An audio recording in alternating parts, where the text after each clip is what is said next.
Hi guys, welcome back to my channel. In today's video I'm going to be showing you all about this hair from EvaWigs. I absolutely love the color of this hair.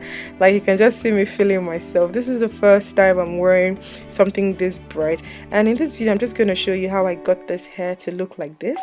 So yeah, the hair came in this box, and what was inside was the wig in a cellophane bag, a white tooth comb, and a stocking cap, and also they came with bobby pins. And I thought that was really thoughtful that they added all those things. Also, it came with a leaflet just talking about the brand, how to lay your wig, and every other care instruction that you may deem fit. So after this, what I did was I opened the wig. Obviously, it came with this kind of light net, and I noticed that the hair wasn't so full, and I was just thinking maybe it was because of the bag that it came in.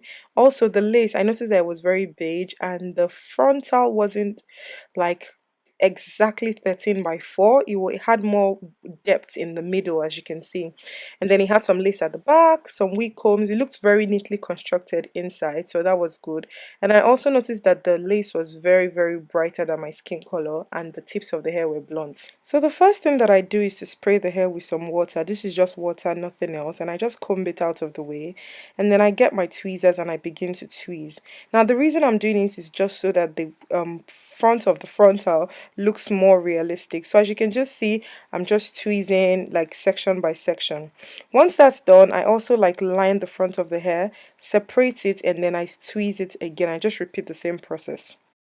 The next thing to do after this is just to fit the hair. So I'm just going to put it on my head. As you can see, the stocking cap that came with it is very blonde. I'm going to use mine, which is more reddish brown.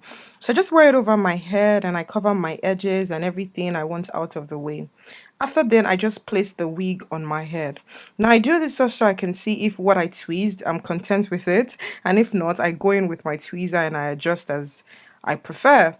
So here I'm just, aligning it to my ears. You guys know the way I like my frontal. I don't like too many baby hairs.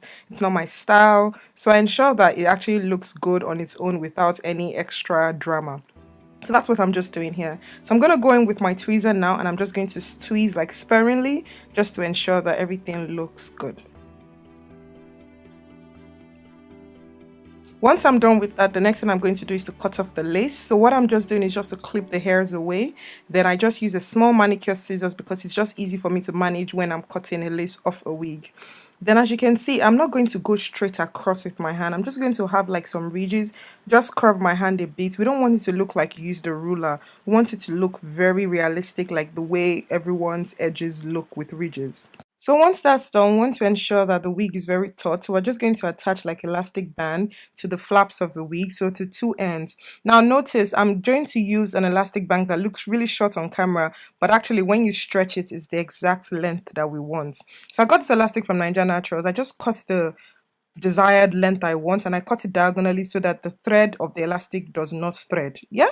So I can see, as you can see, I'm attaching it to the end of the flap, not to the ears itself. We don't want it sticking out. So I'm just using needle and thread, and I'm going to just sew it very, tightly, firmly, just to ensure that it doesn't come out. So once that's done, I fit it over my head again just to ensure that it's taut and it's fitted just the way I want. The last customization we're going to do, or the second to the last, is to tint the lace. Now the lace is still a bit too beige for me, so I just go in with my honey brown Adore dye with some hot water, and I paint it over it and I let it dry naturally. Or if I'm in a hurry, I go in with the cold setting on the blow dryer and dry it up.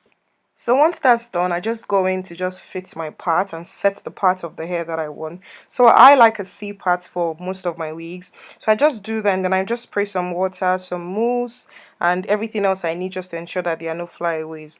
So here I already glued down the lace. I have a lot of tutorials on my YouTube channel how I do this. So I'm just brushing the hair and ensure that there are no flyaways, and then I'm just going to go in with my flat iron and just straighten it out and ensure that the wig still has the kind of bounce that I like. So I use the Remington straightener for this, or a Remington straightener for this, and I use the chase method just to ensure that the hair isn't limp and it's still very it has a bounce. That's what I'm just trying to achieve. So yeah, generally I absolutely love this hair. The day I had it on, which was the day of this video, I received so many compliments. I also wore it to church and a lot of people said they actually like the hair. The color is so beautiful. I already shared the cons of this hair at the beginning of the video, which was that I felt that there were some flyaways. I actually had to use a hair wax to ensure that they were tamed down, and also I felt like the beige wasn't my color, and the density of the hair, I would have loved if it was just a bit fuller at the back. But generally the hair is beautiful. I'm gonna leave a coupon code and all the details in the description box, so if you'd like to get this hair, you know, just go and buy with my coupon code, and that's about it. So I'm just gonna keep quiet and let you watch me feel myself. So yeah.